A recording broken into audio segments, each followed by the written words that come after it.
Bonjour mes amis, j'ai vu une vidéo que je vous mets dans le descriptif, ici. C'est une vidéo très intéressante. Elle montre un demandeur d'asile qui est interviewé par une équipe d'un site internet suisse, la pravda.ch. Et en fait, ce qui se passe, c'est que ce spécimen est très intéressant parce qu'il va en 4 minutes montrer un spécimen ou un exemple très typique de chaque sorte de comportement qu'on voit de personnes de cette condition. Alors, durant la première phase, il va apporter des revendications. Donc déjà, normalement, il devrait être content d'avoir sauvé sa vie si sa vie était menacée. Mais en fait, non. Il va consacrer tout ce temps de parole à apporter ses revendications qui sont qu'il ne veut pas aller vivre dans un abri de la protection civile, que parce que c'est le ramadan et il veut rester avec ses copains pour cuisiner ensemble, alors que normalement, pour des gens qui passent leur temps à dormir durant le ramadan, je pense qu'un abri de la protection civile, surtout en été, représente une débouchée très intéressante. Ça, c'est le premier point. Deuxièmement, il commence à faire des références donc à sa religion, à sa dignité et tout ça. Et après, dès la deuxième minute, il commence à balancer, on commence à trouver les termes clés. Il commence à traiter les responsables du centre de racistes et d'islamophobes. Donc on a un discours de victimisation. Donc on a tout d'abord, on a une première étape de demande, on réclame. Après, deuxième étape, on se victimise, tout en accusant l'autre d'être raciste, d'être islamophobe et tout ça, parce que ces mots-clés n'existent pas normalement dans le vocabulaire africain ou dans le vocabulaire tunisien, ne serait-ce que parce que il est normal d'être raciste. Je veux dire, en Afrique, les gens se voient par ethnie, se voient par race, et puis c'est clair qu'on se marie pas entre races, on se fréquente pas entre races et tout ça. Je veux dire, toi, tu ne le vois pas depuis l'extérieur, mais à l'intérieur, il y a énormément de tensions ethniques en Afrique, et donc le racisme pour l'Africain moyen n'est pas quelque chose de choquant. Par contre, il sait une chose, il sait que le blanc, c'est un mot-clé très important chez lui. Donc ça le choque. Il sait, donc il le lui sert. Mais en fait, au fond de lui, bon, il s'en fiche complètement. Il sait juste que c'est un mot-clé, tu le sors, bon, les gars, ils paniquent, c'est tout. Donc, il y a ça. Troisième étape, elle est très intéressante parce que c'est une étape où il va, quand il voit que ça ne marche pas, quand il voit que les gens ne semblent pas très sensibles à ses demandes et qu'ils ne sont pas sensibles à ses arguments ni à ses attaques d'islamophobie et tout ça, à ce moment-là, il va commencer à se montrer agressif verbalement, en leur disant oui, moi je couche avec vos femmes, les femmes de votre pays, genre bon, les femmes de votre pays c'est des femmes faciles, c'est des traînées, etc. Et puis la quatrième étape, on la voit pas sur la vidéo, mais c'est une étape qui est dans la potentialité, dans l'ordre des choses. C'est une étape où c'est la violence physique qui arrive. Donc on voit toujours demande, d'accord, culpabilisation, violence verbale, violence physique. C'est dans cet ordre-là que évoluent ces choses. Alors, franchement, il m'a fait penser imaginons un directeur d'une entreprise qui fait faillite, n'est-ce pas? Et qui va devoir, pour vivre, qui va devoir aller trouver un travail comme balayeur dans une entreprise concurrente.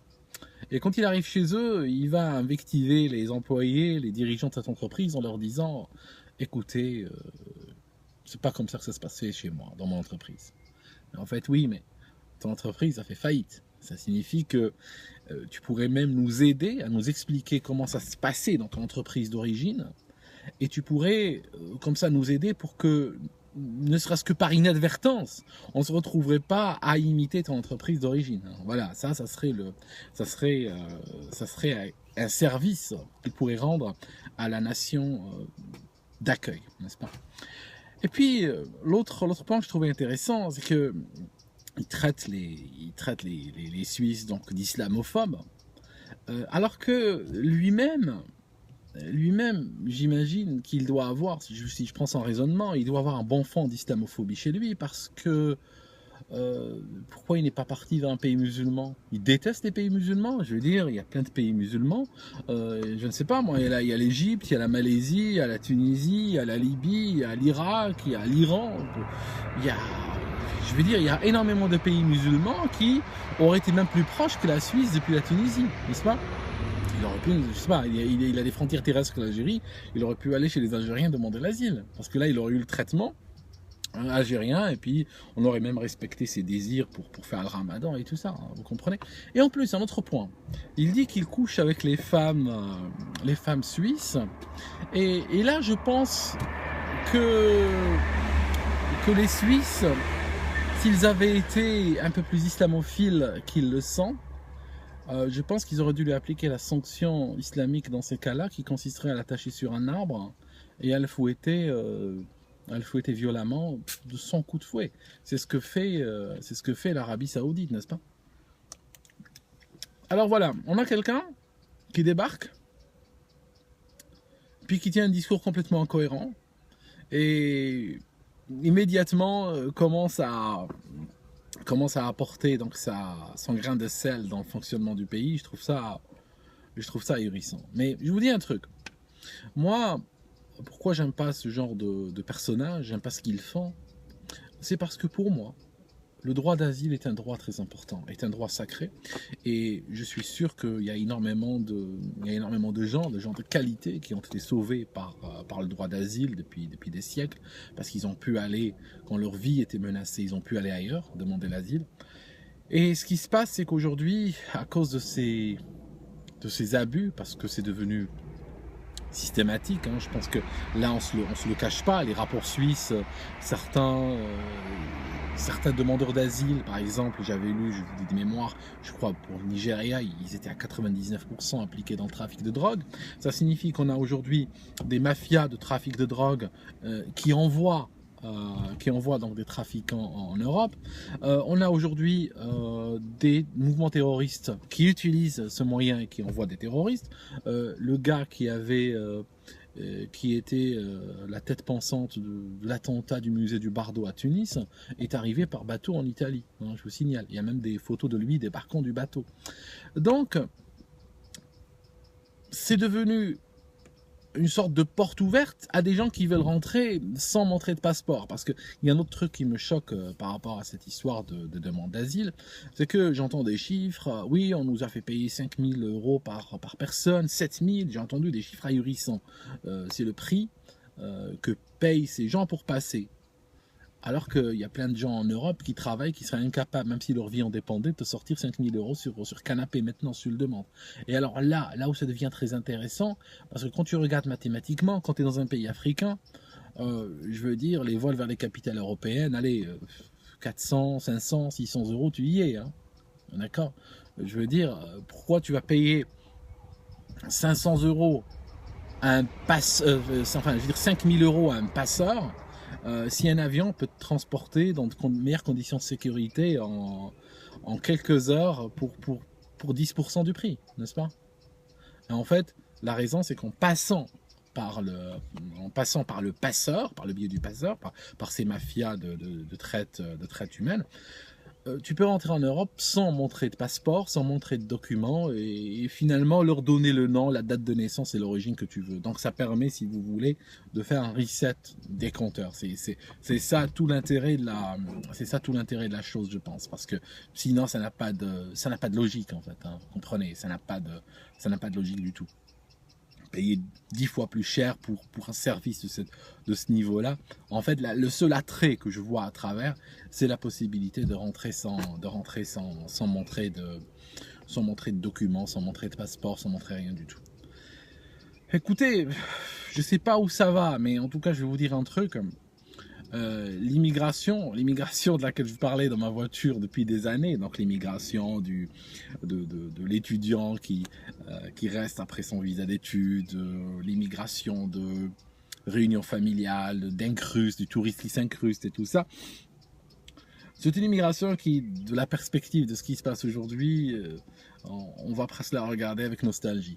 Parce que ce qui se passe, c'est que le système est en train de s'emballer. Parce que ce qui s'est passé, c'est que le système a compris que 30-40 ans de cette immigration-là que je viens de citer a apporté les résultats qu'il voulait. Hein. Aujourd'hui, il y a des villes ici en Angleterre où il n'y a pas un seul enfant, où il n'y a pas un seul adulte qui parle l'anglais comme langue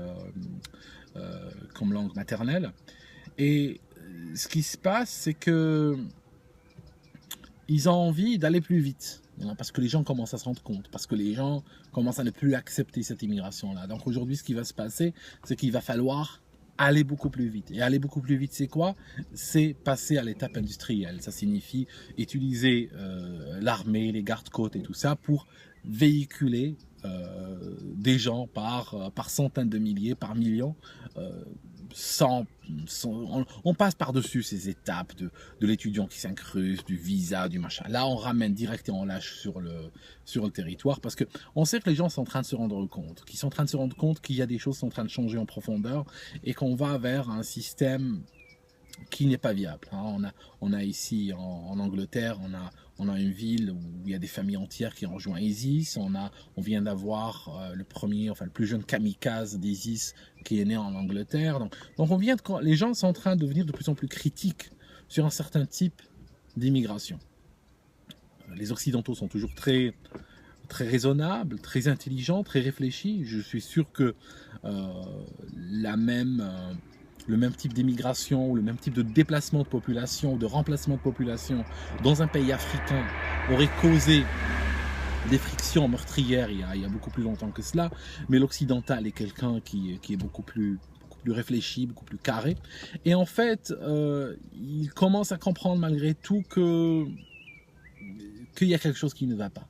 Même les dirigeants les plus mainstream commencent à dire que finalement le modèle de multiculturalisme et tout ça ne va pas. Ne va pas. Il a été dit, même je crois, Angela Merkel l'a dit. Donc c'est pas quelqu'un d'extrémiste ou qu'on peut qualifier d'extrême droite ou autre. Elle a dit il faut peut-être revoir le modèle multiculturaliste parce que là ça ne va pas du tout. Ils ont compris. Donc face à cette demande, ou même les partis, on va dire, qui sont au centre ou autres, commencent à se rendre compte que cette immigration-là ne va pas, à ce moment-là, le système, pour ceux qui sont vraiment derrière les manettes, comprennent que là, il va falloir utiliser une autre méthode. Là, il va falloir passer à la méthode industrielle, parce que le temps compte, parce que tôt ou tard, ça finira par voter Front National, ça finira par voter droite, ça finira par. Donc à ce moment-là, essayons de faire l'irréversible le plus vite possible. Faisons rentrer le maximum de gens et... Voilà, donc comme je respecte le droit d'asile, j'ai pas envie d'abus de droit d'asile. Comme je respecte l'immigration, parce que je suis d'une immigration, je veux que l'immigration soit respectée. Je n'ai pas envie d'être moi ou des gens comme moi qui ont travaillé toute leur vie, d'être assimilés à des crevards qui sont là que pour foutre la pagaille, pour parler en termes sympas, en termes de tous les jours. Donc voilà mes amis, quoi. En tout cas, je suis dégoûté parce que, vous savez, j'ai des souvenirs d'enfance en Suisse et j'ai vu ce pays changer. J'en parle très peu parce que j'aime pas parler de choses qui peuvent devenir trop personnelles, mais c'est vrai que j'étais extrêmement triste pour ce pays parce que c'est tombé bien bas en tout cas.